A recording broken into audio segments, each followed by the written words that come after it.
Hold on, ladies. There's a knot in the chain. Let me fix it up here. Hold on, guys. My dummy. I'm so dumb. I forgot to put the shoulder straps on. Hold on. Hold on, guys. Your shoulder straps. They're right behind you. You gotta pull them on down. Hold on, guys. It's showing empty. I think I know what's wrong. It ain't got no gas in it. Hold on.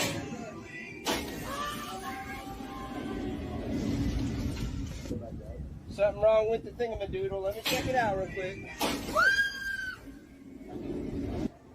Something's wrong with your seatbelt. I gotta come check it.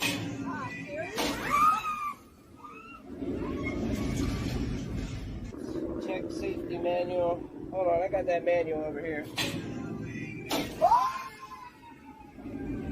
Hold on, ladies. Number one thing, I forgot the shoulder straps. Let me get it. I forgot to put the shoulder straps on. Let me get them real quick. I forgot something. I know it is. I forgot the gravy. Hold on. Hold on, guys. There's something wrong with the medulla oblongata. Let me check it real quick. Hold on, I gotta see what's wrong with the skin in my ring. Hold on, let me check it out.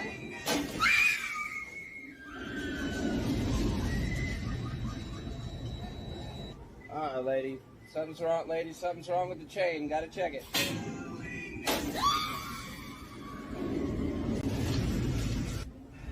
My boss always told me, never forget that. But I always forgetting the shoulder straps. Number one thing. Hold on.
But you can tell if someone's lying. You know, you can sort of feel it in people. And I have lied. I'm sure I'll lie again. I don't want to lie. You know, I don't think I'm a liar. I try not to be a liar. I don't want to be a liar. I think it's like really important not to be a liar. Or most of her donors. I know many of her donors. Her donors took massive tax write-offs. So have a you lot of my federal income tax? A lot of my write-off was depreciation and other things that Hillary, as a senator, allowed. And she'll always allow it because the people that give her all this money, they want it. That's why. See, I understand the tax code better than anybody that's ever run for president. Hillary Clinton, and it's extremely complex, Hillary Clinton has friends that want all of these provisions, including they want the carried interest provision, which is very important to Wall Street people, but they really want the carried interest provision, which I believe Hillary's leaving. It's very interesting why she's leaving carried interest. But I will tell you that, number one, I pay tremendous numbers of taxes. I absolutely used it, and so did Warren Buffett, and so did George Soros, and so did many of the other people that...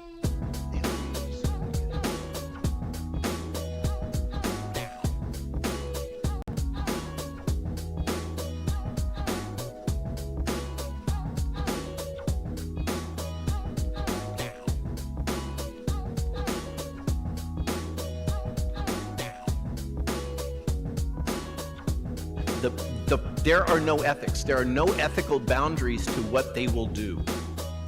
It is all about the utilitarian means justify the ends.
And you have to, for many of us, it's shocking. You cannot conceive of a world in which there are no ethical boundaries.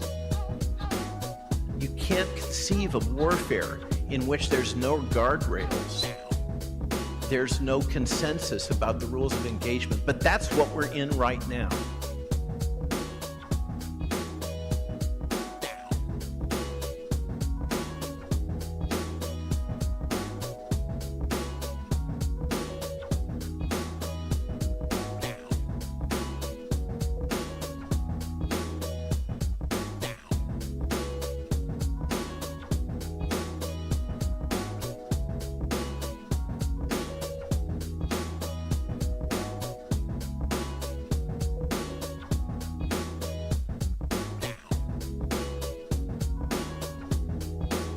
And you have to, for many of us, it's shocking. You cannot conceive of a world in which there are no ethical boundaries. You can't conceive of warfare in which there's no guardrails. There's no consensus about the rules of engagement, but that's what we're in right now. You have to completely park any idea of justice, right and wrong. All that is obsolete in this battlefield environment.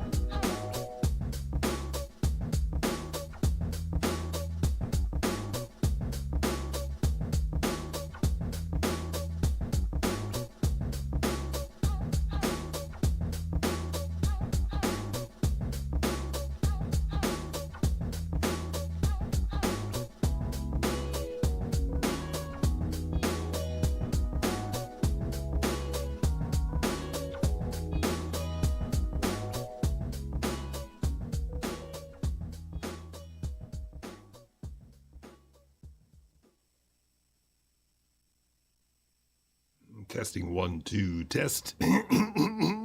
Test 1 2 testing 1 2. Download the PeerTube app, ladies and gentlemen. It works like a charm.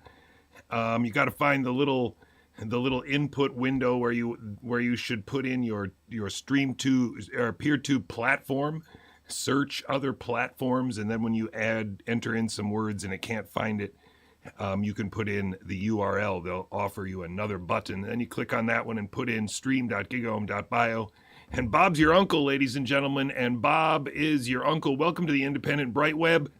We're trying to make America real again. We're trying to make the world of the internet real again by being real people on the internet, supported by real people on the internet, and not sponsors and corporations and military industrial complexes acting through third-party proxies. Ladies and gentlemen, this is the show. The truth is good for kids. We have to fight. We're so busy lying, we don't even recognize the truth no more in society. We want everybody to feel good. That's not the way life is. I always think that there's two types of players who love to win and players who hate to lose. Which one are you? I'm neither. Meaning? I'm neither. Meaning that, you know, I play to figure things out. I play to learn something, right? Because I think if you play with a fear of failure, or you play with the will to win, or that supersedes the fear of failure, I think it's a weakness either way, right? Because if you play with the fear of failing, you'll have the pressure on yourself to play, you know, to capitulate to that fear. If you play with the sense of I want to win, then you have the fear of what happens if you don't. But if you find common ground in the middle, in the center, then it doesn't matter. You're unfazed by either, right? And that enables you to really just stay in the moment, stay connected to it, and not feel anything other than what's in front of you. So, you know, I try to just be dead center. So a lot of people in general are afraid of failure. How did you become one of those people who doesn't seem to be afraid of failing? Failure, it doesn't exist. It's not existent. What the hell does that mean? Seriously, what does failure mean? It's not. It doesn't exist. It's a figment of your imagination.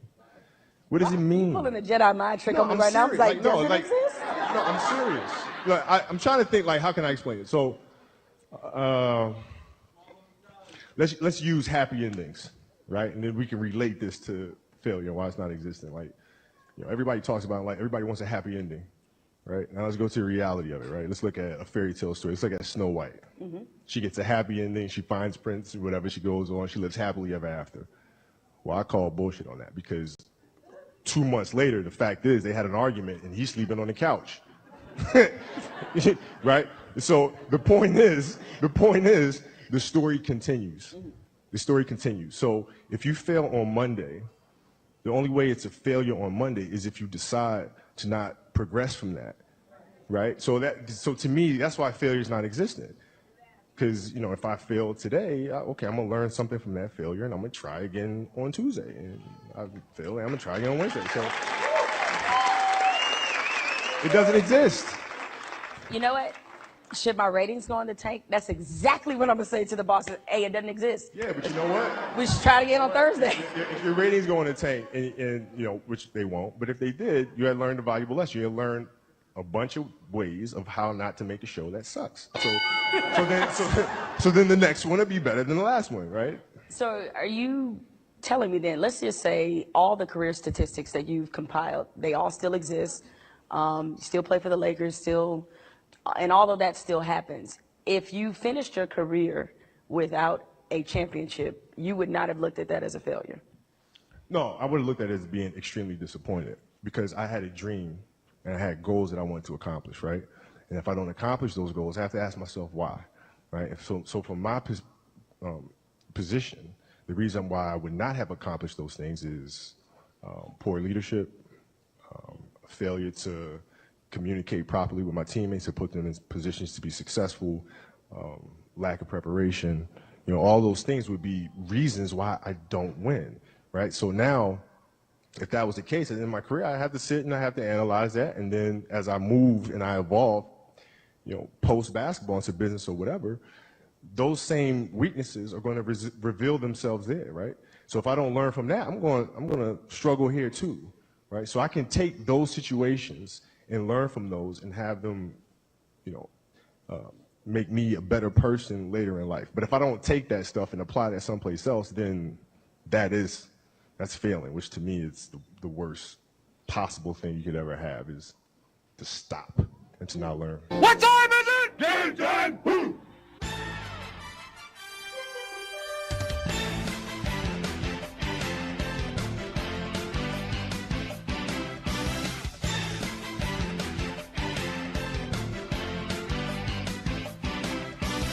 Good morning, ladies and gentlemen. Welcome to the show where RNA cannot pandemic transfection is a crime and autism is a myth.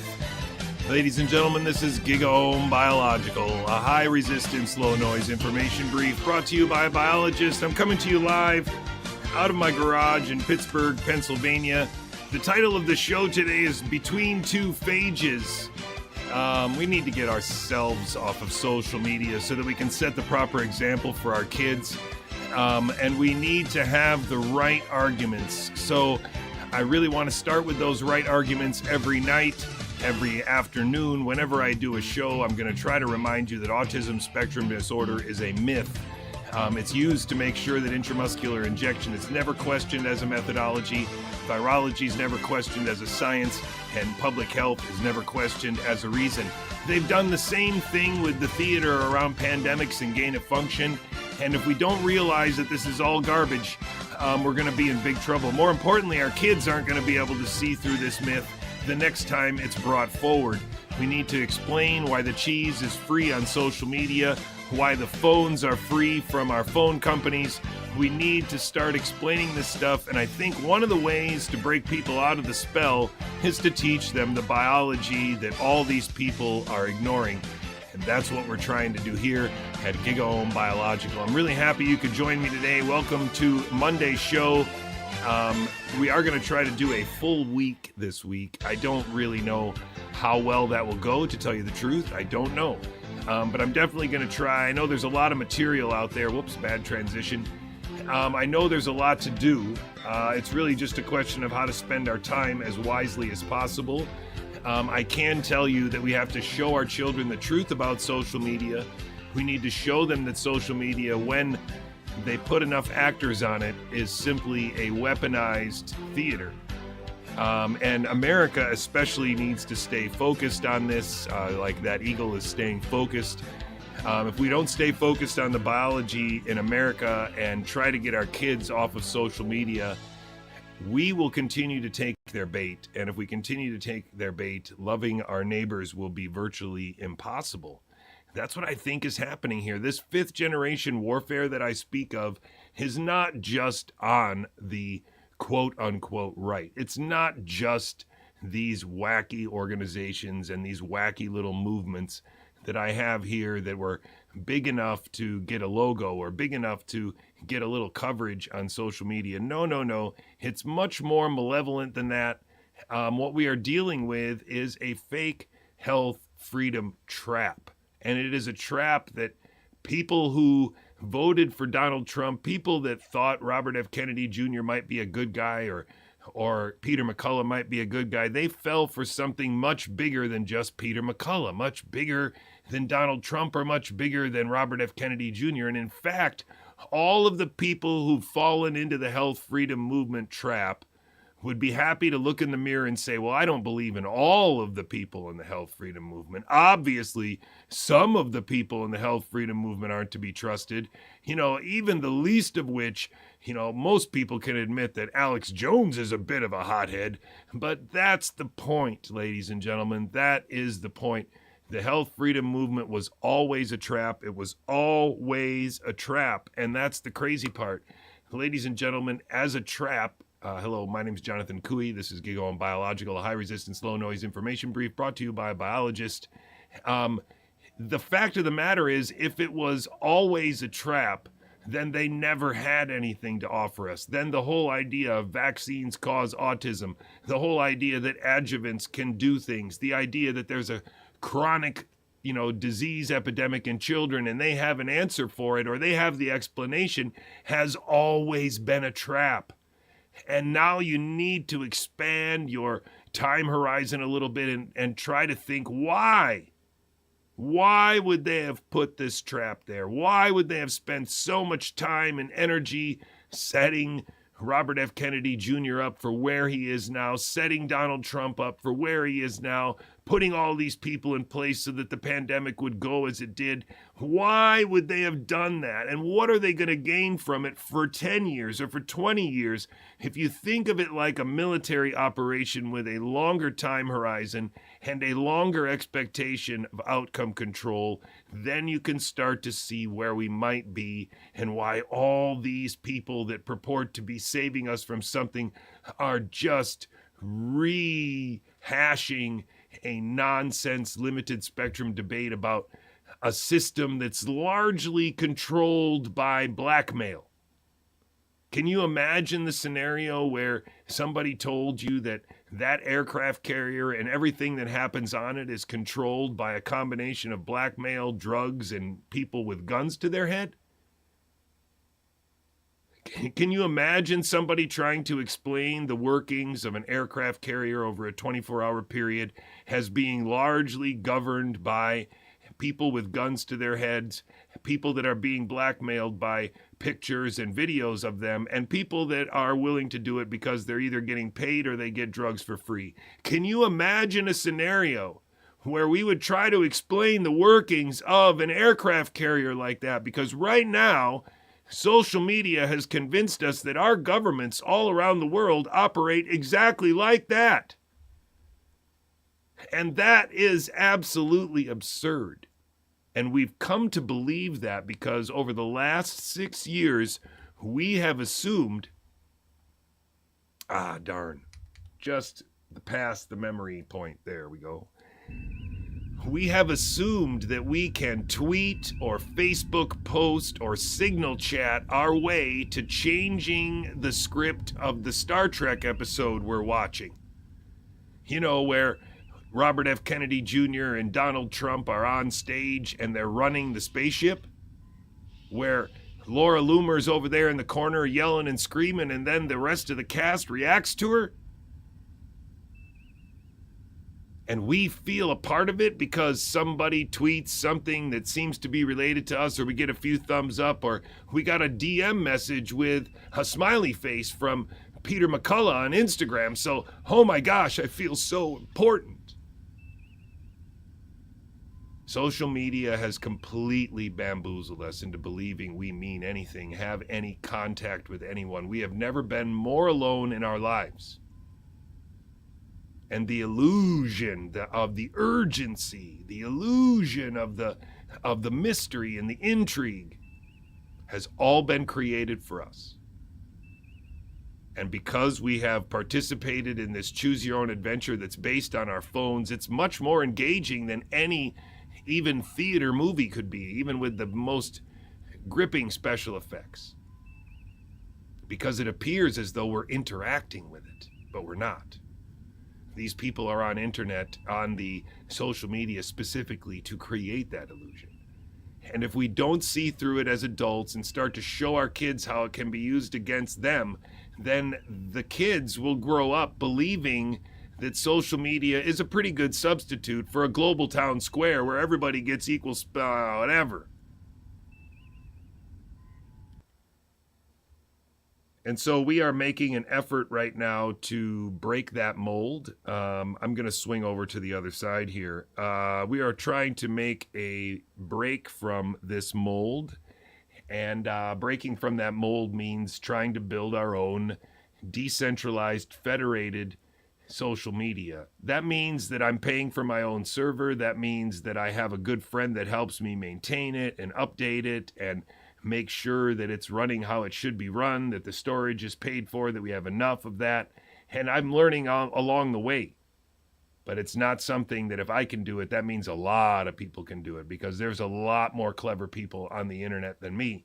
A lot more people that have built a lot more websites and put a lot of tech together and have even maybe maintained their own GitHub for some other app or some other program. And so all of those people are a potential energy that could be used to create thousands and thousands of more instances of PeerTube with thousands of different subjects or historians or analysts or journalists or teachers that could produce output for free. Sorry, don't produce output for free, but distribute it for free in a way that is safe, in a way that is private, or even better, anonymous. Because this is also part of the word games that they're playing. Do you want a private network where there is identity and there is information, it's just protected? Or do you want an anonymous network? Because that's one of the things that our children are being actively targeted to not understand right now, is the idea that there are different ways for the internet to be free. And they want you to believe that eventually the only way the internet can be free is if everybody's ID is on the internet, that we all know who everybody is. That's one form of freedom. The other form of freedom would be an anonymous town square, an anonymous bulletin board, somewhere where crazy ideas could be put up and people could talk about them and it wouldn't be offensive or wouldn't be scary. It's just the way things are.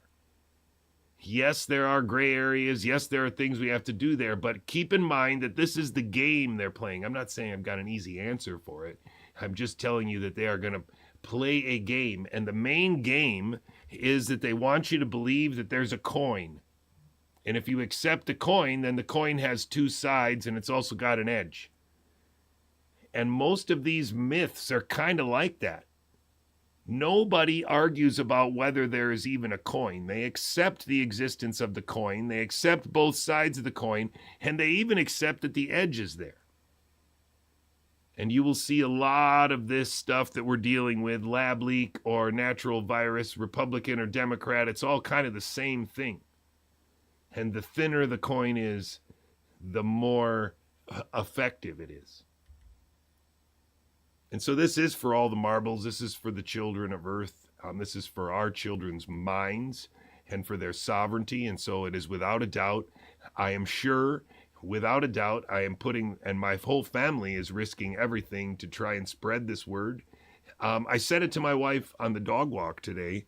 I know that I can't save the world. I know that I can't even save the United States. I know that I can't even save Pittsburgh, but I do know I can save as many people as possible. And I know, most importantly, I can help to try and set my kids' generation up with the knowledge necessary to understand how all the adults around them got us here. Because that's going to be the trick. The trick, in my humble opinion, is going to, for us to be able to navigate to a point in the future where the kids can respect and trust us again. And the trouble is that even if we go full capitulation and say that, yeah, sorry, we kind of fell for Trump and for Robert F. Kennedy Jr. and for these other people, it won't be enough for our kids to forgive where we ended up, because we won't have the clarity of mind to explain to them why it's more complicated than that. But it is of utmost importance to understand that you and I and everybody didn't fall for just one person. We didn't fall for Robert F. Kennedy Jr. We fell for Mary Holland and Meryl Nass and Brian Hooker and Robert Malone, and for all of these people that collectively seemed to represent a semi-coherent alternative set of ideas that was, by design, very easy to see was more nuanced than what was on TV. And so we were trapped from the very beginning in 2020 by a very simple coin. You accept what's on TV or you don't. And so that coin was also very deceptive. But they used that on us for almost 2 years. Either you accept what's on TV, natural virus, or you don't. They're covering it up. It's a lab leak. And I fell for that coin. I believed wholeheartedly in that coin, and I argued for flipping it over and over and over again. And it's been done to us over and over and over again. We keep getting played by these people who accept the existence of all of these coins, and they're not real. There is no coin. That is the trick to understand. There is no coin. It's just murder and lies. There is no coin. It's just actors on podcasts. And then you can see it. Ladies and gentlemen, intramuscular injection is indeed a dumb idea from the 1800s, and we are going to read books about it. And Mark already has them uploaded to his website. They're very, very obviously lay out a case for the idea that intramuscular injection by hypodermic needle became widely used before anybody understood enough of our biology to know how silly it was. And we got all the way here because it's so silly, because it's so variable, unreliable, because it is so ridiculous.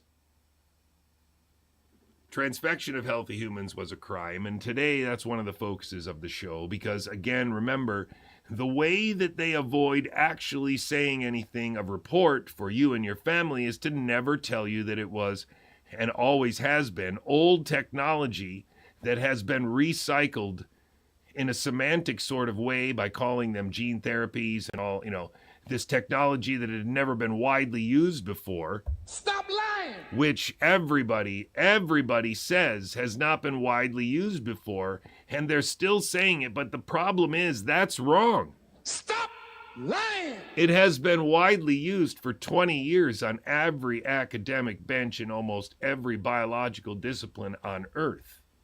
We have been transfecting cell cultures in plants and animals and you name it for decades, ever since the production of DNA and RNA, and lipofectamine has been around. Lipofectamine is a product that uses lipid nanoparticles produced in your own laboratory with centrifuges to transfect things, to make lipid nanoparticles loaded with DNA or RNA. This is a long ago widely distributed technology. So when you have a health freedom movement composed of Robert F. Kennedy Jr. and Meryl Nass and Mary Holland and Brian Hooker, a 16-year genetics dude for the Department of Energy before he became an anti-vaxxer, that didn't use the word autism in 2013 because he didn't like it. He didn't think it was an honest word.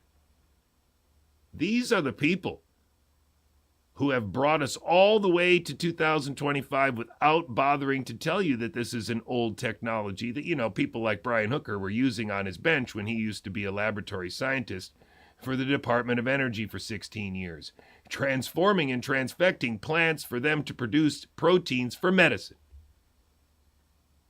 Stop lying! And so RNA cannot pandemic is a great phrase to use with somebody that thinks they're well-versed in biology. First, challenge them to explain the wonderful discovery of DNA and why it's so important in evolution, and then ask them, how is it that RNA can pandemic if it has none of the chemical characteristics that DNA does that you just explained to me are so vital to its underpinnings of the process of evolution? Then how in the hell could RNA accomplish anything like endemicity? Stop lying! And so autism is a meaningless word by design. Of course, anybody with autism will take offense to that. Anybody who knows anybody with autism will take offense to that. And quite frankly, I would suggest that that's kind of tough shit, because a lot of these things are going to be hard for people to hear. And autism is a myth. Anybody that has autism and can talk to you about it already should understand that these kids that were featured by Wakefield, these kids that have gut dysbiosis and bang their head against the wall and have projectile diarrhea for several months or years of their lives, are a more complicated case of something else than autism is. Nobody is complaining about getting a vaccine-injured kid that can count cards. Nobody's complaining about a vaccine-injured kid that just happens to be able to play the piano like Mozart, but can't talk or make eye contact. That's what I mean by autism is a meaningless word by design. You see, that's the point. And so again, I'm still going to beat this dead horse because it's vital to teach our children. And if you haven't heard me say it, I got to say it almost every day. These people are getting away with it because they're not talking about 2020. They're not talking about 2021 and what they were doing and what bandanas they were wearing or whether or not their dogs were in a bubble suit. They want to talk about how the COVID shots are bad because that's part of this. The one thing that none of the people on the left or the right seem to be able to see is that PCR has become a gold standard, and it never should have, could have, is. It can't be. PCR requires painstaking controls and repetitions and in order to be used on the academic bench to prove the existence of anything or the presence of something, and it needs to be corroborated by other data. And in medical diagnostics since 2020, we have, by consensus on both sides, including all the crazy people on Trump's team, started to use PCR to scan and diagnose for up to 18 viral signals at the same time in patients across the nation and around the world. And that, by scientific definition, is nonsense. None of those tests contain the necessary controls or replicate and triplicate to make any statements about anything. Never mind the idea that where are these signals in the background every day, and all the other people that don't go into the hospital or the doctor and take a test. They don't know, they don't care, because these tests are being used disingenuously to distort the idea, to erase the idea that there is indeed an irreducibly complex background of genetic signals on which a single primer pair plus probe could easily be non-specific. And so they need to make a bigger case for PCR as a diagnostic than, yeah, it just works. I mean, there's a whole nother regulatory agency to be established just to regulate PCR diagnostics. They have become so ubiquitously used for nothing. They're dumb.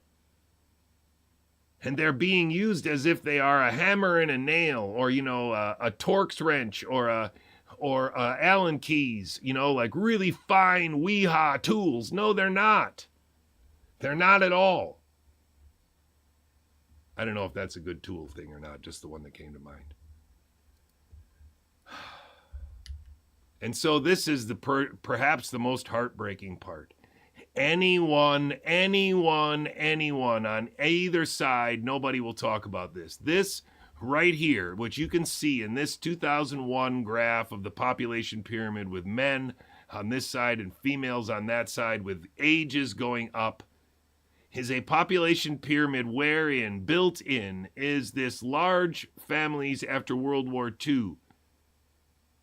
And when these people move from being very wealthy, tax-paying individuals with high salaries and good jobs and 5 houses, good for me, when they start pulling out of the system, when they stop paying taxes, when they start pulling out of the system, all kinds of weights and all kinds of gear ratios are going to change inside of our complex mechanism, our socioeconomic system. And they have seen these gear changes coming for a very long time.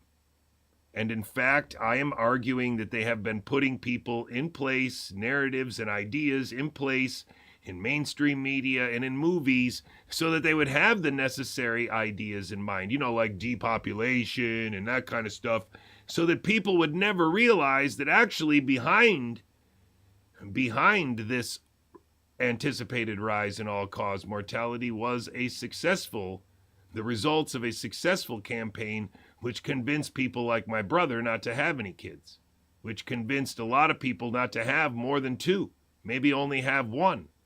And so instead of being a population pyramid that would have spread out down over here like this, the population pyramid is already sharp here. We already have a potential collapse coming because a healthy population pyramid is like a pyramid. And in fact, you can see that this same anticipated rise in all-cause mortality was simply unavailable to be misconstrued as spread in most countries in Africa and in places like that, so they couldn't really do it. Even India was missing this bump here at the top, which could have at least provided a brief signal that they could have misconstrued as COVID. But in America, in the UK, in Scotland, in Australia, in Japan, they had this signal in spades. So they pointed to it. And so they anticipated more people to come to the hospital. They anticipated more people to get pneumonia. They anticipated more people to need antibiotics. And so, timed very well with this anticipated rise in all-cause mortality, Tony Fauci said in 2017 that there definitely will be something in the next few years because we've seen it coming since around 1990 when Jonathan Couey was graduating from high school. Yeah, we've seen it coming. There it is. Oh my gosh, look at those bars growing at the top there. It'd be a shame if we had to spare no expense in saving all of those people's lives, keeping them alive as long as possible. Hell, we might not even have enough hospital beds to do that.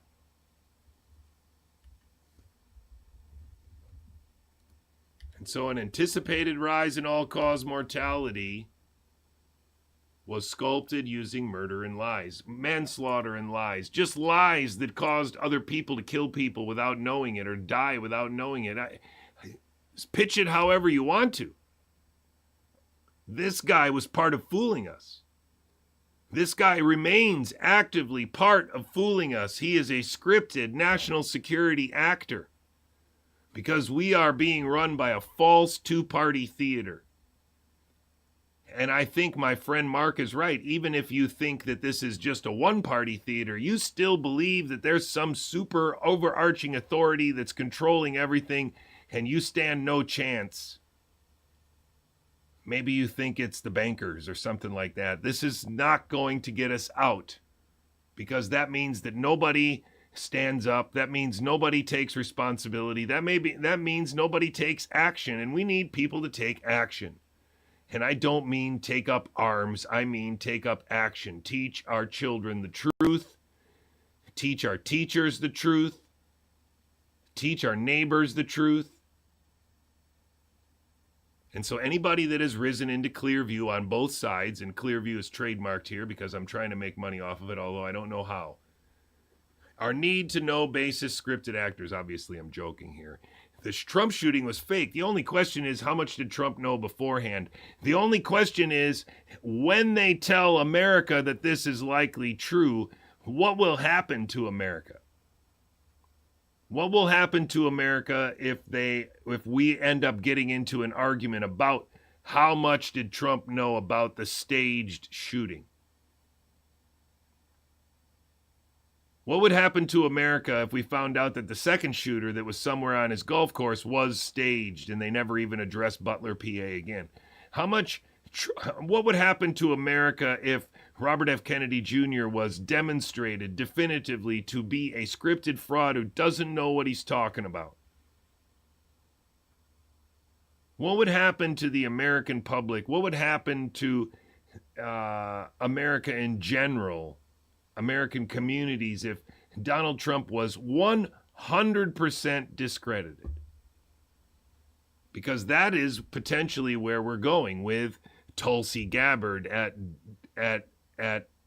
Director of National Intelligence, with Jay Bhattacharya at NIH, with these guys at FDA, with this Robert F. Kennedy Jr. at HHS. We are in big trouble, and it's very, very simple. It really is. Look, there was an anticipated rise in all-cause mortality that you can even see in this short timescale graph. Much easier to see in the graphs that people like Denny Rancor have been purporting to explain for the last 5 years, but lying about it. It's very, very simple. If you look at it from the all-cause mortality perspective, not only is there an anticipated rise visible, but you can see that pneumonia is what we lost control of. And we could lose control of pneumonia by just telling people that there's a such thing as a viral pneumonia for which antibiotics are inappropriate. That a low oxygen, from this $5 Amazon device could be a sign that you have COVID. And maybe a good way to, supplement that would be with oxygen. One of the things that, of course, is in so many of these medical files, but so many of these people don't seem to point it out, including people like Scott Schara, including people like Pierre Corey, who pushed supplementary oxygen in the beginning of 2020, like Kyle Seidel in New York City, who is pushing supplementary oxygen up to 60 liters a minute. These are deadly concentrations of pure oxygen that would lead definitively to acute respiratory distress syndrome. The term comes from the toxic use of oxygen in the intensive care unit. It's in the textbooks. And this omission by everyone on all sides is equivalent to the omission by everyone of all sides on the scrutiny for the PCR. It's the same as the admission on both sides, the omission on both sides, that transfection is an old technology, but both sides seem to be convinced that it's a new thing, a new gene therapy that is or isn't good, or isn't worth investing in. And now you can see what the coin does. And all of these coins have been handed to us and flipped over and over by these people on stage, and there is no coin. None of these people are flipping a coin. None of these people are winning coin tosses. It is a theater. And Casey's also shared some pretty concerning takes on vaccines, like when she appeared with her brother on Joe Rogan's podcast and said this. It's like with vaccines, it's like, yeah, I bet that one vaccine probably isn't causing autism. But what about the 20 that they're getting before 18 months? Like, we don't look at it in synergistic, you know, and so that's a big problem. Yeah, that's not great. In fact, I will go so far as to say that that is the most obviously horseshit thing Casey Means has said since claiming that smoothie was really good on the Meat Juice Farmcast hosted by what appears to be Pinterest's final boss. That feels really dangerous. And so I will make the point one more time, right? There's a very distinct goal with their method, and there is a very distinct effect of their script. And it's taken me 5 years of hard work to really feel as though we're getting close to seeing through it, understanding how they've used the autism spectrum against us is very similar to how they use the gender spectrum against us. It's just, who's the target? And I think as easy as it is for us to dismiss the gender spectrum as kind of a bunch of nonsense, it was easy for the left to dismiss the idea that vaccines cause autism.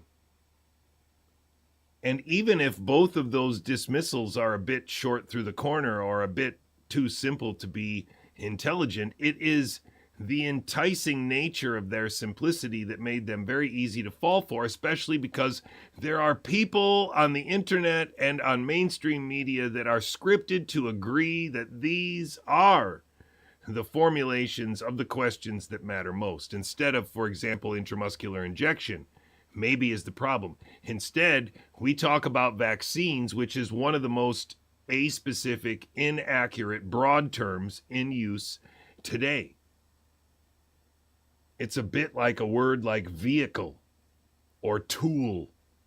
And it means very little unless you're very specific. And so if I say I have a tool in my hand, what do you know? Not very much. If I say I'm going to give you a vaccine, what do you know? Not very much. And that's by design, because intramuscular injection is just dumb. It has no basis in biology, but it does have a basis in the inability of somebody who has been intramuscularly injected with a combination of substances to realize what has been done as a result, what has happened as a result, and how to connect them temporally, because the effects tend to be smeared out.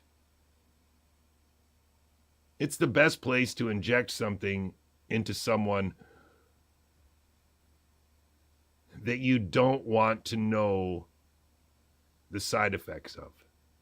Let's say, for example, you wanted to inject your kid with a truth-telling serum, but you didn't want him to know that it had any effect. The truth-telling serum might actually burn in the skin where there's lots of nerves. The truth-telling serum might taste like citrus and urine if you squirted it in the mouth. It might smell like urine if it was, if you could smell it or spilled it. But if you inject it into their arm, it doesn't sting. They don't smell anything. And by the time they get sick from what you injected, they won't necessarily know what it's from. And you'll already be talking to them, and they'll already be telling you the truth about how they feel and about where they were last night.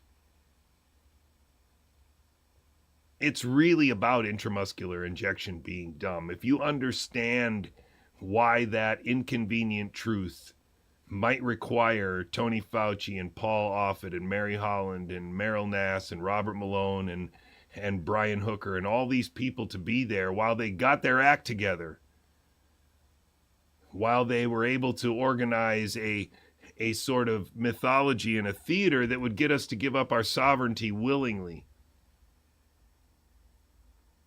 I make light of it when I say that your children are trapped in a national security theater and cartoon chickens, but it's true.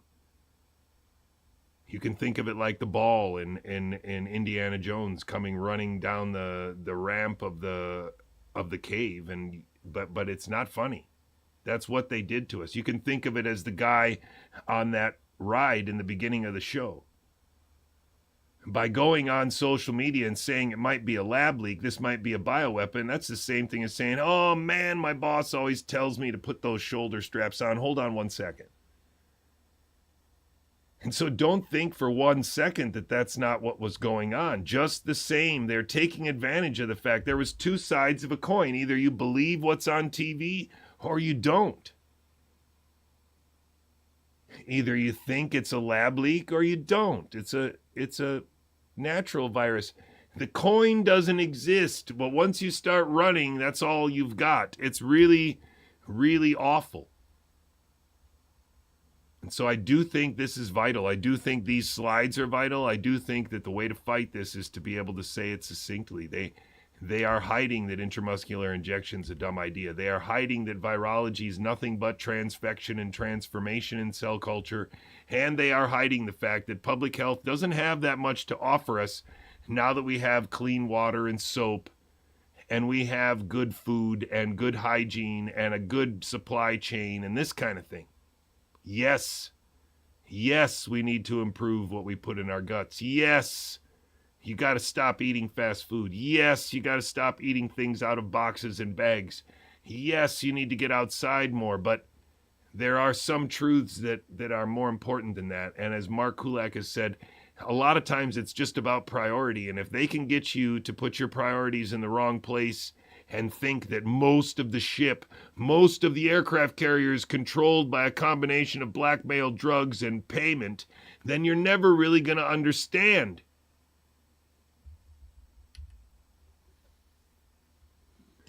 This is the recommended childhood vaccination schedule in the United States. It's a monthly schedule that breaks down the age a child should be vaccinated for common infectious diseases. Here's measles at 12 months, and polio starting at 2 months. Here's hepatitis B, recommended often before a baby even leaves the hospital. These are all. The reason why I'm showing you these blue videos today is because I want you to understand what we're up against. And when I say we, I mean the people that chose the red versus the blue. And make no mistake about it, that's the trap we're in. The people that potentially could be confused enough to hate us are on the blue side, and they are the people who largely can't really process the idea that the truth is not available for free on TV. These are the people who trust most of the people they know. These are the people who think that there's very little, if any, fraud going on anywhere. Certainly not in the banks or in academia or in the government. And so, yes, we are in a pretty bad trap, but the trap was set for us. And it was many layered. It wasn't just going to be, oh, darn, you figured it out. You took his mask off and now you figured it out. No way. No way. And so this is what we are up against right now, because this is what the majority, and I say that with the majority of the country thinks this, that the vaccine schedule's okay, that Paul Offit's okay, and that, there's no possible way that the vaccine schedule could exist other than as if it really is the foundation of our modern society. All diseases that at one time came with a host of horrifying side effects, things like brain damage, paralysis, and even death. And so parents and pediatricians have followed these recommendations for decades. But in recent years, there's been a lot of confusion and concern. More and more parents are choosing to delay or even outright omit parts of the schedule. And to be fair, this can be very overwhelming. Why do young children need so many shots on such a tight schedule? Do you hear it? So they're already going to absorb a lot of the vaccine skepticism. They're even going to say that it's normal to be skeptical. Because we have been walked into a trap, ladies and gentlemen. And if we don't pull out now, really get out of the trap and admit that we were fooled, but point out that they are just as fooled, just slightly more of them, that's the problem. The lemmings are gonna get teeth soon. Let's break it down. Well, first of all, I think we do ask a lot of parents in this country. I mean, we ask them to give vaccines that prevent 14 different diseases in the first few years of life. That can mean as many as 25 shots during that time. Dr. Paul Offit is the director of the Vaccine Education Center at the Children's Hospital of Philadelphia. I think the skepticism or pushback is perfectly understandable. I think it would be amazing if people didn't push back a little bit on vaccines. It would be amazing. It would be amazing if people didn't push back a little bit. Isn't this the most remarkably disingenuous presentation you've never seen? But this is where we are right now today in America. And because of social media, lots of our family and friends have no frickin' clue that this is where they are already. And that's terrifying, ladies and gentlemen. We need to point this out. We need to pull our family and friends out of this mess because the doors are closing fast. Vaccines. Especially because we're talking about children as young as a day old, which makes giving them shots very scary, but also very necessary. Newborns are one of the most vulnerable populations in healthcare. Now, why are newborns so vulnerable? See, that's another thing that's just hilarious here, because newborns are vulnerable because their gut wall isn't solid yet, because their blood-brain barrier isn't solid yet. So breastfeeding a baby is the best way to go about the first few months, if not years, if possible, for this simple reason. Because a human baby comes out of the womb in less than fighting condition. And so, yes, they are vulnerable, but how can they justify intramuscular injection being a valid way of helping with that vulnerability? And it's that complete naivety, that complete lack of understanding that needs to be present and is present in all of these actors. And it's facilitated by the fact that deep down, Paul Offit knows that the only really good, foolproof vaccines would be vaccines that you could eat. And he said it before. It's just that right now, that would be ideal, but that's not the way things are. Stop lying! Their organs are still developing, and their immune systems are brand new. When you're born, you're initially in a virtually sterile environment in the womb. But then when you pass through the birth canal and you're in the world, you're not. This means that babies are especially susceptible to certain diseases. Consider RSV, respiratory syncytial virus. There are 60,000 to 80,000 hospitalizations every year in the United States for children who are infected with RSV. It's the #1 cause of hospitalization in the United States. My guess is that the majority of kids that have RSV are not being breastfed. Maybe it's 100%. And so again, we're talking about fundamental biology that's left completely out of the discussion of childbirth and childbearing.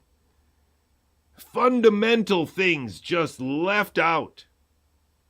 And in case you're not aware, breast milk is just not milk. It can also pass bacteria, gut bacteria, to the baby and seed the original microbiome.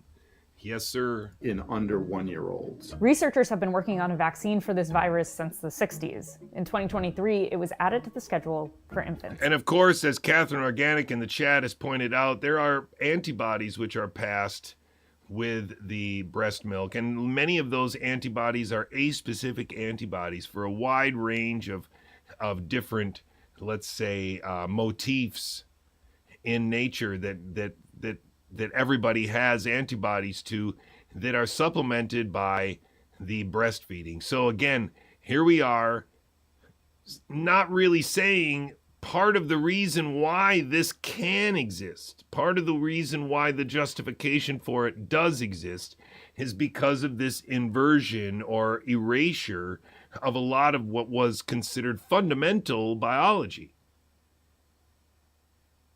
I feel a lot of times in this discussion it's necessary for me to testify to the fact that my wife and I, my wife had our first 2 children in Norway, and when we had our first kid, we were given 3 days in adjacent building that was a hospital hotel run specifically for new mothers and their families, so that the husband and the wife could spend 3 days in a hotel where a midwife and coach of breastfeeding was available by the pull of a string, where they taught the husband how to be able to see whether there was enough breast in the mouth, whether the position of the tongue and the lips was okay, because of course women can't always see that depending on the size of their breasts. So it's a very remarkable investment in the first few days of parenting, including how to change the diaper, how to give a bath, how hard can you push, how do they burp, this whole thing.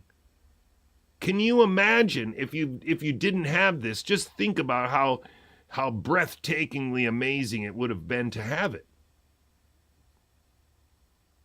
Where you and your husband could have spent, or you and your wife could have spent 3 days in a paid hospital bed with, really enthusiastic midwives around that could have taught you, Dad, how to change that newborn's diaper, could have taught you, Dad, how to put that breast in the mom's mouth, could have taught you, Dad, how to help this woman struggle with all kinds of things that she's never done before, all kinds of pressures that she's never felt before, and had all these professionals around to help you do it.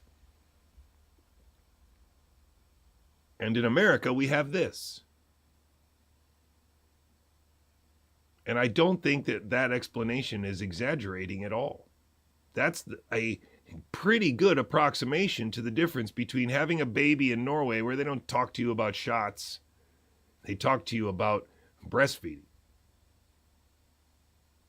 And America, where they don't talk to you about shots. They just give them to your baby unless you're smart enough to know not to tell them not to do it.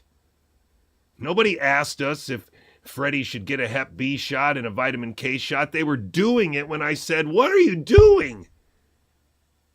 And she kept going, finished that, and then told me what she did. Our experience in America has been nothing short of a medical nightmare, and we have perfectly healthy kids, and we are perfectly healthy parents. And so I have relatively in America, a pretty unique perspective on the trap we're in. Because I also tried to help this, what I now know to be a fake health freedom movement. I tried to help them get farther. I tried to help them finally score a touchdown, thinking that it was like a rugby scrum. And if we just had 1 or 2 more people pushing on our side, for sure, we would make progress. So we don't recommend it for 5-year-olds. They tend to get a cold when they get RSV, but under 1-year-olds, many of them get hospitalized. This is Dr. Jim Campbell, by the way. He's a vaccine expert with the American Academy of Pediatrics. We represent the children of the United States, and we want to make sure that what's recommended is what's appropriately recommended to protect children. It's interesting to think that there's no one out there protecting the children before birth. Except for what? This pro-life movement that's against abortion? How come the pro-life movement that's against abortion isn't against vaccines, in the first whatever months of development? Can you see any contradiction there? Any wow, that's kind of wacky. I never thought about that. Yeah, it's all over the place, ladies and gentlemen, and it's all biologically based. Biologically based bullshit. Vaccines offer a safe way to train their new immune systems. And each part of this schedule, from the dosage to the timing, is curated to do that extremely effectively. Every single part of this schedule has been scrutinized by multiple medical organizations. So when deciding if and when a vaccine should go on the schedule, experts are looking at 2 main things.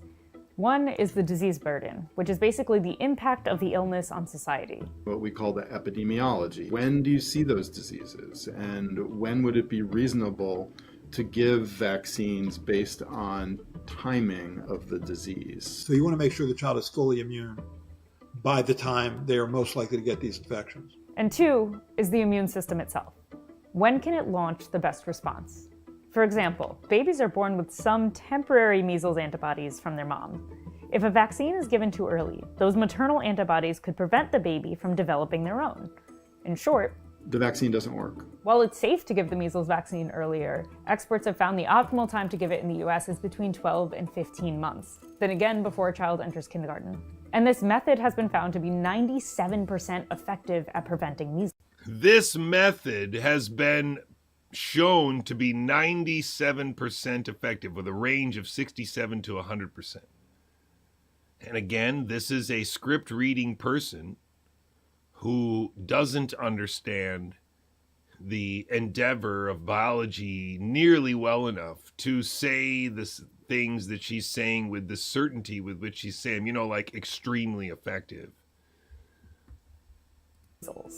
Extensive research into these two factors, the disease burden and the immune response at various ages, are exactly why a child gets so many vaccines so quickly.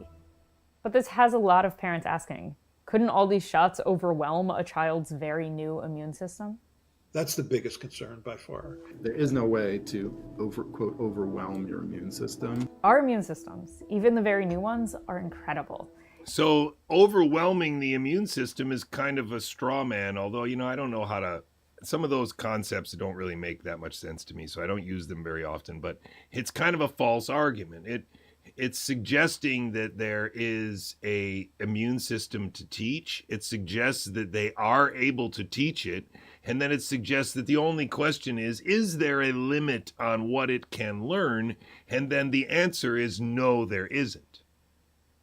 And so the coin is, you know, is there too much? Is there a limit? Yes or no? And there is no coin. This is complete nonsense. They don't know how to augment the immune system of a newborn baby by injecting things into the muscle. And they certainly don't know that what they're doing is protecting these babies, given the fact that, again, we have sanitation and clean water and soap and nutrition and hospitals and sterile stuff and one-time use needles and all this other crap that makes it very difficult for anybody to really reconcile what was happening when people were sicker than they are today. But it certainly gets rid of the biggest causes and starts to focus on these public health-based things as being extremely important. And they have no basis for this in evidence, no basis for this in the historical record, no basis for this claim. And in fact, I'm convinced now, after a lot of book buying and book reading and archiving, that intramuscular injection is just a dumb idea that nobody bothered to check. Because for almost a generation, everybody thought that intramuscular injection seemed to be the best thing since buttered bread, and we've just kind of latched on and kept on that idea since.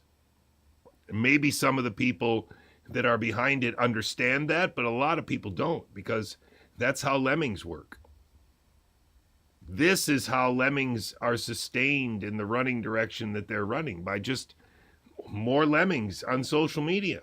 Every day we wake up, and just by breathing, eating, and touching various surfaces, We are exposed to thousands and thousands of antigens. all at once, all the time. Our body and our immune systems are ready for huge numbers of antigens, and it's an important part of what they do is surveil for those antigens all day long. Now, if our immune systems are so incredible, what's the big deal if we just let kids build immunity naturally? Isn't that better anyway? It is better. It's true. The problem with that is the price that you pay for natural immunity. Natural immunity is a gamble. And the risk of getting And so here comes more of the truth. It is better, he says. But now there's a gamble. So again, I hope you can see how the anti-vax movement in America, the health freedom movement in America, the vaccine skeptics are definitely set up to fail, because the nuance is going to be available on this side. The nuance is already being taken up. The slack is being taken up on this side of the narrative, and it's been being taken up for years now, while we were cheering Robert F. Kennedy Jr. on to try and get him to be vice president of Donald Trump, like this Skyhorse book was trying to script it back in 2008. infected with any one of these diseases heavily outweighs the risk of vaccines themselves. Polio led to paralysis in 1 out of every 200 infections. Before the vaccine, nearly 500,000 people died or were left paralyzed every year around the world. Chances are pretty good that this paralysis was because of intramuscular injection. Chances are really good that a lot of these pictures were staged. Chances are really good that a lot of the technology that we are now using is just the several generations down the road of what can we inject in people's muscles that won't really devastate their bodies. Can we find anything that we can put in there that won't cause paralysis, won't cause autoimmunity, won't cause a almost endless myriad of toxicities? Because those people in that video, in this video, are not debating about whether there's any toxicity at all. They were only debating how much the immune system could learn and whether we were pushing too much too early. And now they're showing you propaganda from the 1950s that the polio is a thing and that there is a vaccine and stuff, and Vincent Radicaniello and Paul Offit have been busy ever since they're postdocs. Hepatitis B can lead to liver cancer or cirrhosis. 90% of infants who catch Hep B end up with a lifelong chronic infection. But not liver cancer. And the lifelong chronic infection is just the presence of a virus, a RNA or DNA signal, however they characterize it. Adenoviruses are found in the liver all the time. That's why we used them a long time ago as a liver targeting thing, because that's where they ended up. Oh, ladies and gentlemen, the lies are deep, the webs we've woven. Before the measles vaccine, there were 48,000 hospitalizations every year for measles. There were 500 deaths from measles, primarily pneumonia, dehydration, and to some extent encephalitis, which is inflammation of the brain. Vaccines are on this schedule to remove the gamble. I think the term natural immunity is the wrong word. I think the term should be survivor immunity, because that would be more accurate. Probably a better question is vaccine-induced immunity good enough? And the answer is yes. So you can delay or spread out shots, but all that means is more time a child is left unprotected. So it is a well-tested, well-hewn schedule. A delayed schedule only puts children at increased risk. So a delayed schedule is something that Paul Thomas of CHD and RFK and Robert Malone and all of these people has been advocating for some time. It's actually also the thing that is codified in Peter McCullough's book, The Vaccine Myths, or some other bullshit that they're trying to put out from CHD. It's all the same half measures, which, or now this guy can very easily point to and debunk. And so every time you think you're going to be able to argue with your family and friends using the talking points very conveniently provided to you by the CHD website, you're going to lose. You're going to lose because all of those talking points are, by design, failures. That's why Mary Holland has never made any progress except for in salary in the last 10 years. That's why Robert F. Kennedy Jr. hasn't made any progress except in salary and book sales in the last 20 years. That's why none of these people have actually saved anyone. That's why none of these people ever talk about the opioid epidemic in America, because these people are scripted actors. They're not crusaders or patriots trying to save Americans or save America or save America for their children like I am. They're just not. I don't know what I'm doing. I don't know how to do it. That's why I seem desperate. That's why I say things off the cuff, because I don't have a script. I don't know how we're going to get our kids out of this, but I do know that these people are the walls of the trap. Social media is the cage, and we got to get out of it. With no advantage. Though for some parents, it's not the amount of shots, but what's supposedly in them that leads to uncertainty. Vaccines are typically made up of 5 components. The most obvious one is the antigen itself, the thing that prompts your body to launch an immune response. Sometimes that's a weakened or dead version of the virus, and sometimes it's just a single protein. from the virus. If you have, for example, So that's supposed to drive us learned anti-vaxxers nuts, because just a second ago they showed you that there was all kinds of other stuff in the vaccines. A viral vaccine. And if you know anything about vaccines, this be virus Of the virus, and sometimes it's just a single, sometimes that's a live components. The most obvious one. so you see, there's all kinds of stuff in here that they haven't tested. None of this stuff is placebo tested. They've got all kinds of stuff in there, like the mercury preservatives and the aluminum and stuff, the adjuvants and the excipients and the stabilizers and the manufacturing byproducts. Manufacturing byproducts? You mean like DNA contamination? Oh, wow, look at them all. They're just absorbing everything. It's almost like every hero that we could pull out of our card deck is going to be trumped by one of their heroes saying, no, that's stupid. And if you can see it, then you can understand that it's by design. It's still the same script. It's almost like the SPARS pandemic document, but it has 10 more years on the back of it. We're all getting rolled into one burrito of bullshit, ladies and gentlemen, and if we don't pull our heads out soon, Chipotle's going to close, and we're going to be swept up on the floor of that dead restaurant. One is the antigen itself, the thing that prompts your body to launch an immune response. Sometimes that's a weakened or dead version of the virus, and sometimes it's just a single protein. This is a SAG actor. This is no different than the girl that sits next to Sam Cedar. She auditioned for this spot. You see what I'm saying here? She doesn't know what she's talking about. She is a skilled actor who knows how to say a script like she knows what she's talking about. Is this any different than somebody wearing Vulcan ears and telling you that time travel is possible as long as you're able to skirt the event horizon of a black hole and go to warp 7 before the warp core melts down? Is it any different than that? No, it's the same thing. Except this lady has a Twitter account and might actually put a smiley face reply to something that you tweet. That's the only difference. Protein from the virus. If you have, for example, a viral vaccine, like the hepatitis B vaccine, that has one hepatitis B virus protein in it. Compared to when a child gets, say, strep throat, where they're exposed to between 25 and 50 antigens at once, a vaccine has way fewer. But mounting confusion comes from these other ingredients in vaccines, constantly being cited as toxic. You have sort of this chemophobia. The minute you say the chemical name, like sodium phosphate, I mean, sodium phosphate, for example, may be a buffering agent in vaccines. And if you say that to people, they don't really know what it means and don't know that they pretty much drink sodium phosphate every day. Thimerosal, for example. Of course, drinking it is very different than injecting it into a muscle, but go ahead, tell me more. Has been making headlines recently.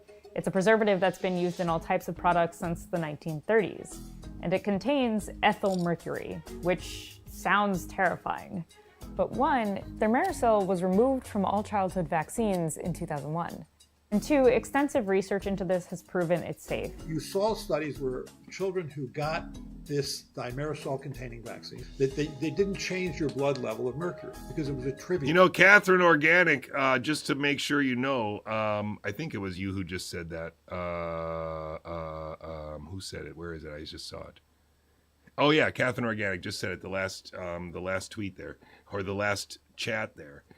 Mark Kulak found an interview in some magazine, and I'm sure it's on his archive now, where Paul Offit is being interviewed about vaccines, and then the question is presented to him or posed to him, like, you know, if you had, you know, if things were a perfect world, what would the vaccine schedule look like? And he said it would all be oral. He just said it. So don't think for 1 second that these people don't know what they're up to. They just think that they're telling a noble lie. It's for the greater good. Vaccine injury is extremely rare, and the other side just thinks that vaccine injury is not extremely rare. It's just rare. We are in a trap, ladies and gentlemen. We are about to be completely imprisoned by our own actions because we've been running toward the brick wall. We're about to break our jaws. And no, there is no evidence that it causes autism. Dozens of studies have been done on this topic. There is no link between any vaccine and autism. 24 studies have been done at this point. 24. Vaccines have been proven millions of times over the course of decades to be safe. 24 studies, but now the scripted actor says they've been proven millions of times to be safe. But there is autism, and all the people with autism have had intramuscular injection.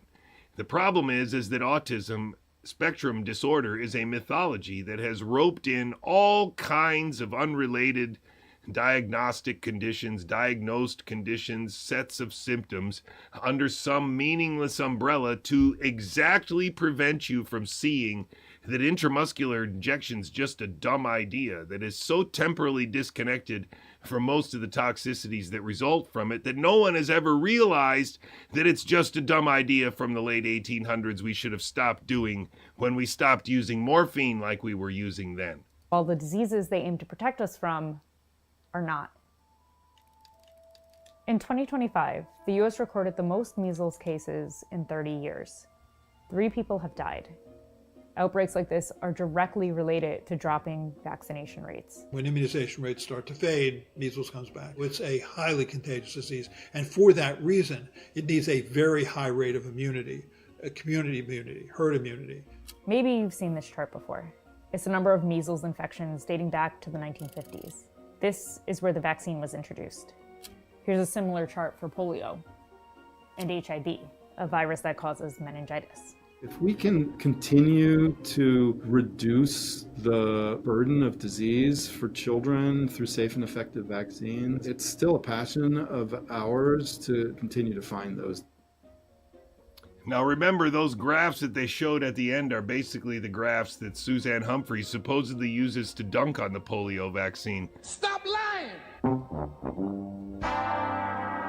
It's bad, ladies and gentlemen. It's very bad because the New York Times has got... Earlier this month, is doing it too. The Department of Health and Human Services, under the leadership of Robert F. Kennedy Jr., announced it would be cutting nearly $500 million in funding for mRNA vaccine development.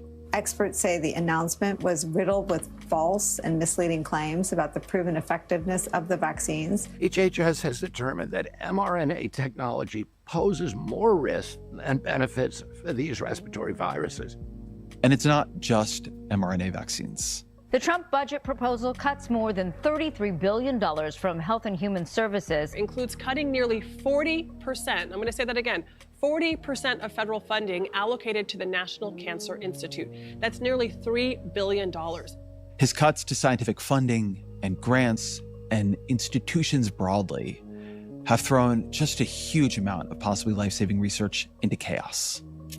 Is any of this, is all of this really going to make America healthy again? I doubt it. Obviously, I doubt it. But what it does do is reveal what Make America Healthy Again is really about. I feel about that movement the way I felt about the Department of Government Efficiency. I'm fundamentally sympathetic to what it is promising to do. Don't forget that in the first Trump administration, Peter Thiel was given a role very similar to what Elon Musk was doing with the Doge thing. Don't forget about that. That's just one of many things that you shouldn't forget. A Department of Government Efficiency, an effort to make America healthy again. These are good ideas. Somebody should actually try them. But Maha, like Doge, isn't even attempting to do what is promised in the name. So what is it attempting to do? What are its actual ideas? How did a pandemic that was largely ended by vaccines lead to this policy regime? How did the president who presided over Operation Warp Speed, that was Donald Trump's great success, how did he become the president who appointed RFK Jr. to lead our most important health institution? How is it possible that 5 years after the COVID pandemic, experts now say that we are less prepared for the next pandemic than we were for the last one?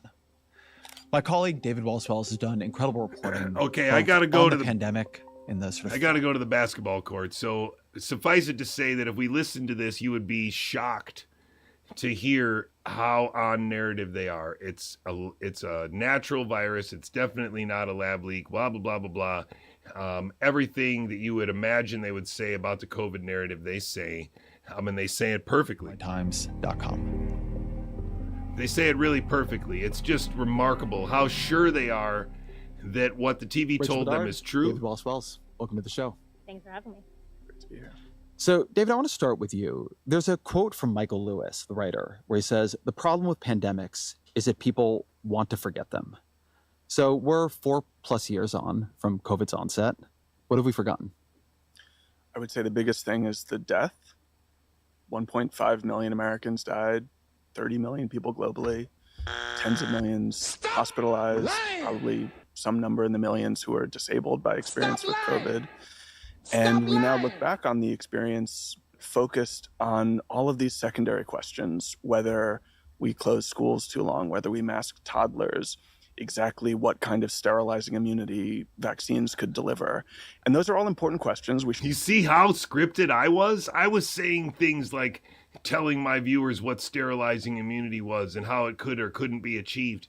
That is the script that I was supposed to be on all the way through the exclamation that, "See, it's a lab leak, and finally Robert F. Kennedy Jr. let me tell the truth."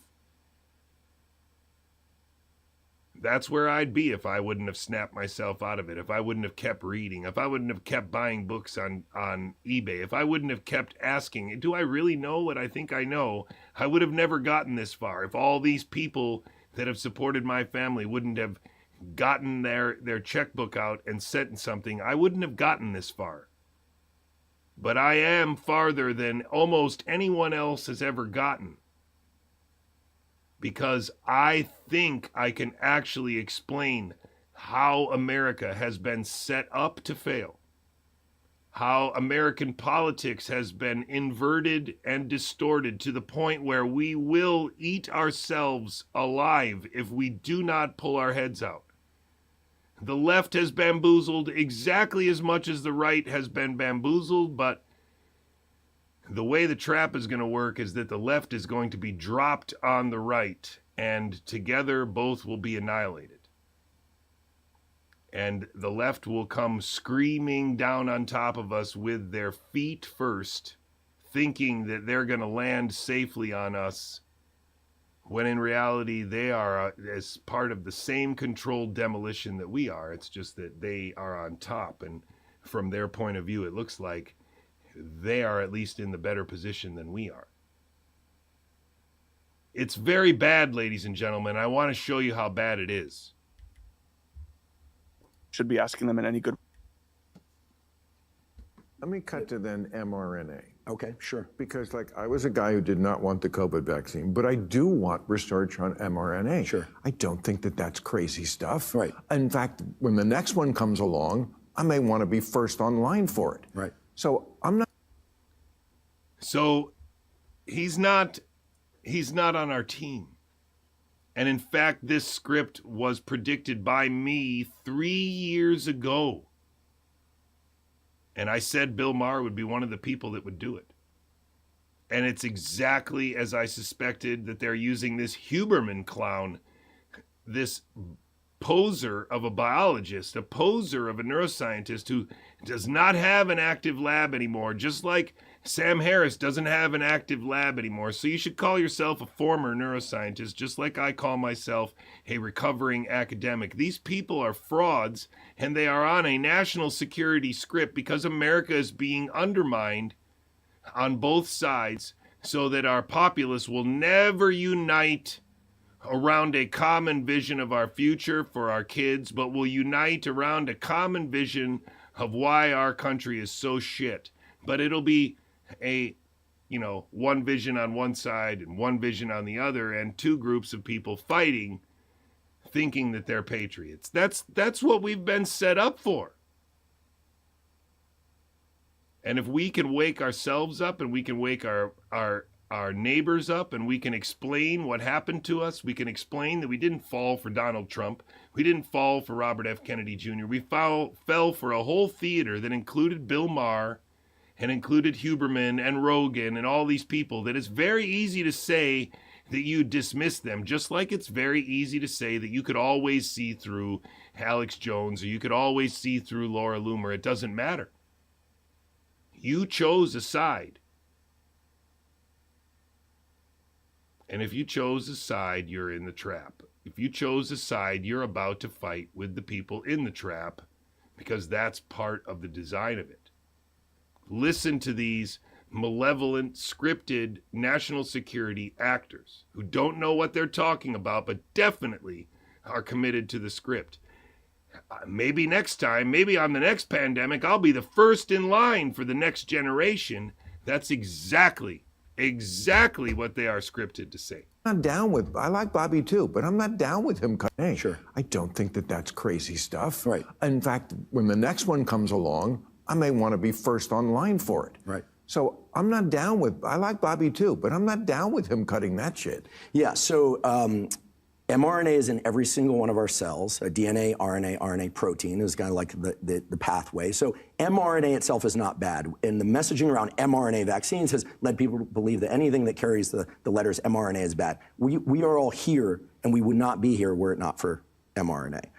mRNA vaccines. So that's a little bit like saying that, you know, all the thing about, you know, putting oil in the car is just stupid because our cars wouldn't work if we didn't put oil in them. All the cars on the road work because we put oil in them. So telling me that spraying oil on a car is dumb, boy, you don't know what you're talking about, man.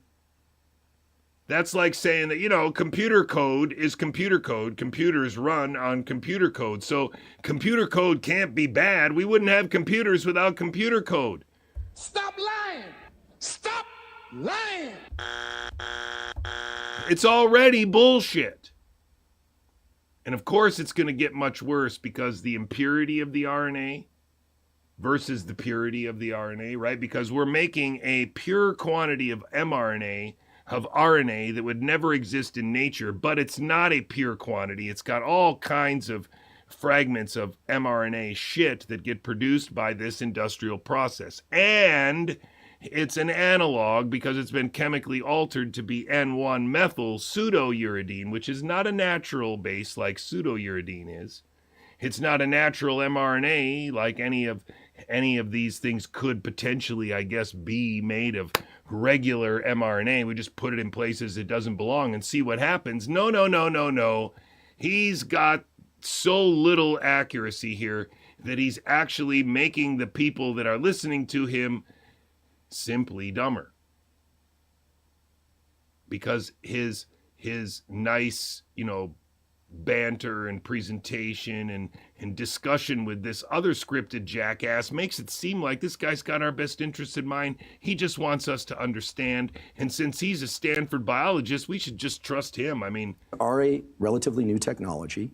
Controversial. A relatively new technology. Stop lying! It's not.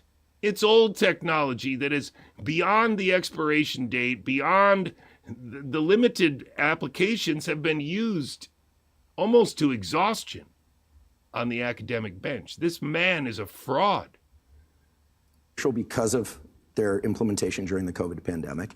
And indeed, they're new technology, and we would not be here were it not for mRNA. Stop mRNA lying! vaccines are a relatively new technology, controversial because of their implementation during the COVID pandemic. And indeed, there are people out there who either insist on or have evidence that they have vaccine injuries of some sort, and that has been the rationale for removing this $500 million of support for mRNA research.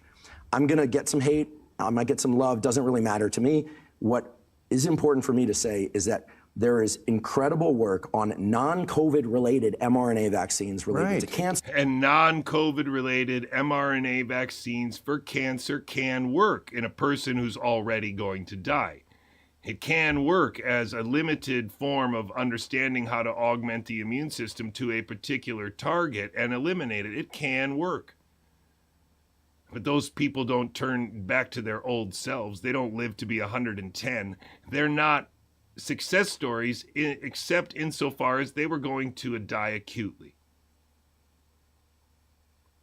This guy's lying, just like the Human Genome Project lies when they say that they've completed the human genome.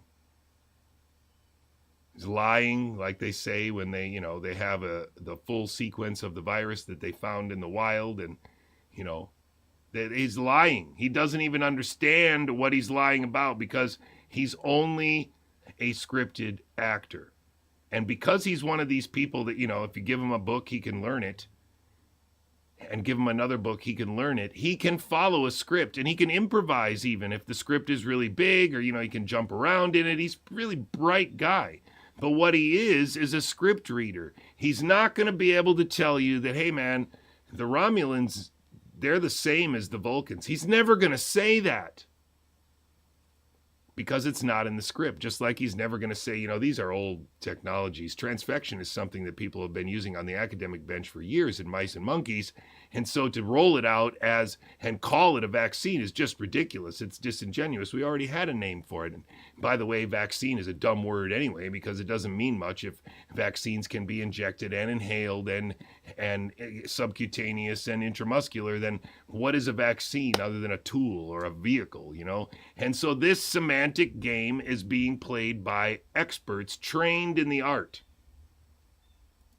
And related to neurologic conditions and many genetic diseases and many, many things for which we would be absolutely foolish to ignore the technology. Who's going to hate you for that? Well, Idiots. many people. Well, and look, that's fine. I've been a vaccine skeptic. I'm a skeptic of everything medical. Yeah. Because everything medical. Let me ask you one final question.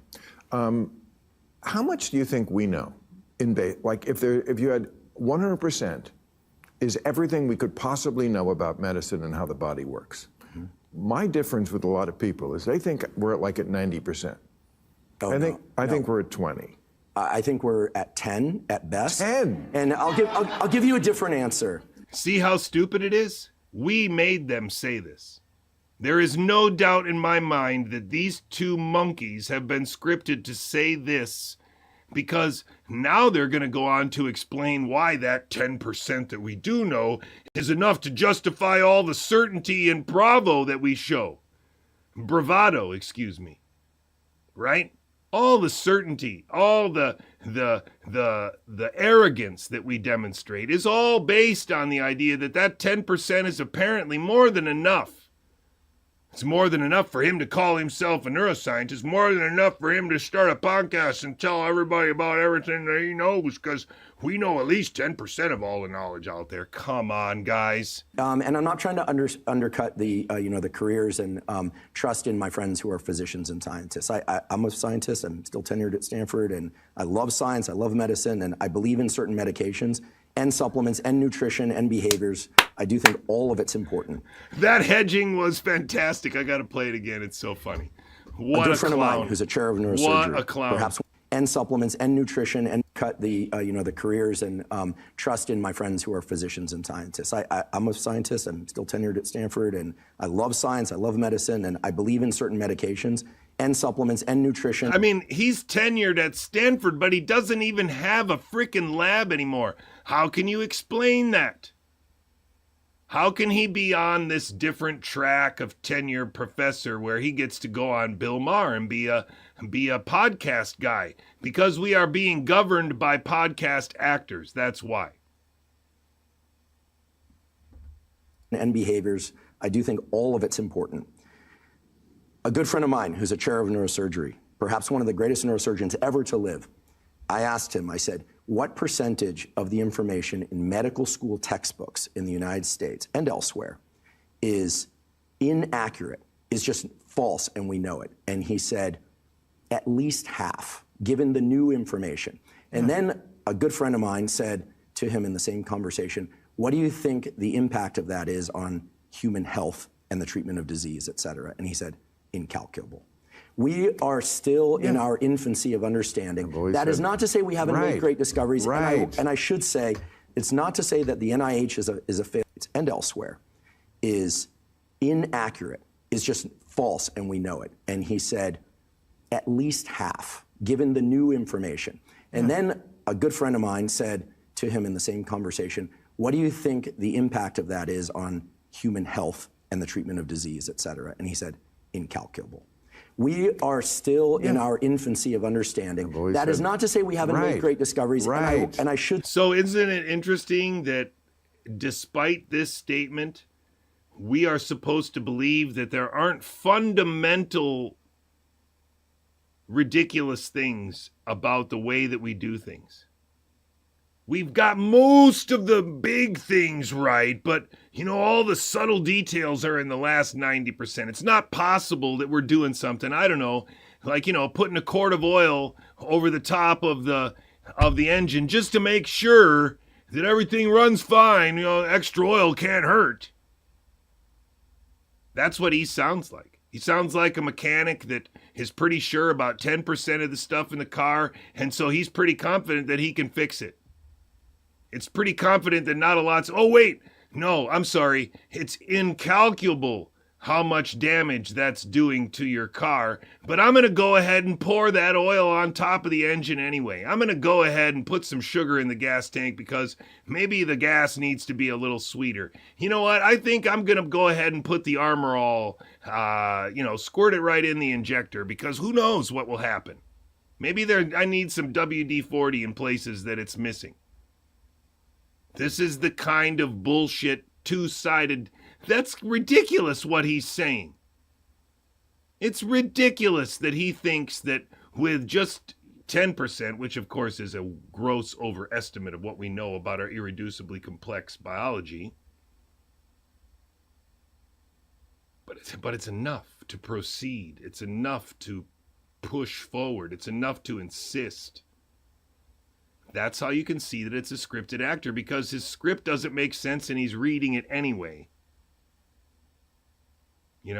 That's how you see it. And unless you are a biologist and you've been working hard on it for a long time, you're not going to see it. This is just going to be for 80% of the Western population that sees this video. It'll just make sense. It'll sound reasonable. It'll sound like two people that are kind of admitting that they didn't know everything. It's malevolence, ladies and gentlemen. It's not to say that the NIH is a failed endeavor. No. It has returned beautifully in many areas of science and medicine. I do think an audit and a revision of what we're doing, a careful audit and revision is great, but we can't just throw things out because of what they're called. It's a malevolent place we are in, ladies and gentlemen. It's a very malevolent place. And so I got involved in the COVID sort of dissonance side of things because when I saw how they were using PCR in COVID, I realized it was a fraud. Like we run PCR on cannabis plants all day long. This is our bread and butter. We make tests that look for pathogens on cannabis, like that PCR. Now, one thing that I'm going to let this play without actually listening to him. I could dissect this part of the interview because it's important for some of the things that he says. But what I want you to understand, and make no mistake about it, this is how bad it is. This guy 2 days ago was at a cannabis genetics conference talking exclusively about cannabis virions and cannabis production and cannabis genetics and cannabis. Now, just like Mary Holland has pivoted to politics and electromagnetic radiation and all this other health freedom bullshit, just like the Donald Trump stuff is always moving and kicking the can around and whatever, this guy is a scripted national security actor. He's helping to undermine the American civilian population with confusion. And he's scripted to do so. What you would hear here is a scripted, malevolent presence on the internet that is only served to the people who need it. But his role in the Human Genome Project, contrasted to his role since 2020 in this, marks this whole thing as a national security theater. We were privileged to one part of it. The rest of the country was privileged to the part on TV and more mainstream media and their own social media feeds. It doesn't matter. This is a scripted actor. And it's terrible what he is scripted to say. The vaccine is they changed every single uracil out with pseudouridine. That completely changes the function of that RNA. Yep, pseudouridine. And he's going to repeat it over and over again. And of course, that's completely inaccurate because it's N1-methyl pseudouridine. And the moment I bring up the volume, that's what he's saying. And that's what he said on podcast after podcast after podcast. And we just heard Bill Maher and the professor from Stanford talk about it without even the precision of using a pseudouridine as part of the not so perfect. No one's talking about the codon optimization. Nobody's talking about the three-dimensional structure and how that could change the tertiary structure of the protein that results, because, ribosomes also do some shit. Nobody's talking about the impurities, like whatever driving sequence would have been used, whatever sequence of promoter region would have been used to drive the plasmid copying, and the idea that they always knew that would be in there if they used recombinant DNA plasmids in a bacterial culture to manufacture the RNA. This guy knew that that process would result in a DNA contamination and an endotoxin contamination and a tail of impure microRNAs that would result from the noise. He knew about all of that at the beginning of the pandemic, so he knew that even in its best form, transfection would not be appropriate for healthy humans. And he also knew that due to the manufacturing choices that were made during the pandemic, there was no way in Sam hell that this would be a pure RNA, and so all of these other caveats applied. And yet it's only in 2023 that he started saying it, and in 2025 that he's been hailed as a hero on a podcast for saying that SV40, so I sequenced it, it showed up, it's actually in there. Well, no shit, Sherlock. You knew it would have been in there from the very beginning, because you, like Mike Yeadon and Jonathan Engler and Robert Malone, are all experts on the manufacture of protein biologics, so you knew that they couldn't use anion exchange chromatography to purify the RNA from the DNA, because that's not how chemistry works. So these people are scripted actors that have brought a fake populist conservative movement to the brink of disaster, while at the same time a similar set of coordinated scripted actors has brought the Trump derangement syndrome to a new crescendo. That's where America is right now as a result of people like Kevin McKernan. And these guys just said, oh, we're just going to change all of them and then inject it and see what happens. And you change that one methyl group in the course of trying to build DNA sequencers, and your whole sequencer will fall apart. I mean, it's the enzymes are that sensitive to a single methyl group being placed on some of these pieces of DNA. You put 800 of them on the RNA that you're doing, you are in completely unknown territory with how that RNA is going to fold, how it's going to be processed in the cell, the RNA interference pathways it's going to kick off. And we're supposed to believe that he couldn't have said this in 2020 when he was primarily scripted to say that the FDA is in the way and that the PCR test that the WHO is using isn't right and it's not fair because they're overcycling. And he explained it to, all these people for a couple years. Stop lying! So when I saw what they're doing, I'm like, this is complete reckless insanity that they're doing, and no one's raising their hand about it, which is frustrating because you're in a field and you look around. It's so frustrating that so many Americans were fooled, so many Americans were injured, that he went to a cannabis conference and spent the whole weekend presenting about the genetics of virions in cannabis, because he can't spend his whole time, with all of his money and patents and sold companies and fat house on the Atlantic Ocean. He can't possibly spend most of his time trying to save people from I don't know, some mass poisoning. He's got to also run his business. It's just his dissident thing is just a part-time thing. It's not that priorities. I got to do other things. I got to keep all these different balls in the air. If these people in the health freedom movement actually believed what they were fighting for, they would be all in, and they're not all in. Somebody with 100,000 subscribers on Substack who retweets Robert Malone is not all in. Except if you mean like an operator all in, a national security scripted actor all in. None of your peers are talking about this. And you're like, is everyone in on this? Like, what's going on? And ladies and gentlemen, endemicity is a myth. It definitely is. They use non-specific PCR tests. That's how they did it. And it's been all murder and lies, basically. I'm actually going to escape for a second and put the real song on here. Hold on one second. Because I really like Chips. And so I had it muted, but I'm not going to mute it. I was going to play the old song. But today we're not going out with the regular song. We are going out with a different song because I love Chips. And it's Mike's birthday today. So I don't know why, but I just think like this is Mike's birthday song. Mike is 1 year old. He's still growing. He's a tiny little dog, so I keep telling him, you better go to sleep and grow, because otherwise I'm taking you back to the store and getting a bigger dog. Ladies and gentlemen, it's for all the marbles, for all the children of Earth. Don't forget that there's a red trap, and it is completely nonsense, and there's a blue trap, and it's also completely nonsense, but we're all in a trap. And unfortunately, right now, current events make this side feel like they were less fooled than us. And so we're in a little dangerous position, but I do think there's common ground. Intramuscular injection's a dumb idea. Transfection was an old technology. RNA cannot pandemic, and autism is a meaningless word by design. And these anti-vaxxers tricked us with that. So thanks for being here. You guys are trapped in a national security theater. You don't need that reminding me. I'm going to see you guys tomorrow, because tomorrow's Tuesday. Thanks for being here. Don't forget to download the PeerTube app. We're live there.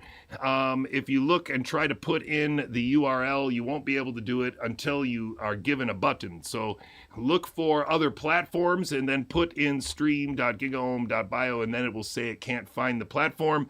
And then if you look underneath, you will see a button that says enter URL. And when you click on that, then when you put this in, Bob will definitely be your uncle. I'll see you tomorrow.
I have no responsibility for the current pandemic.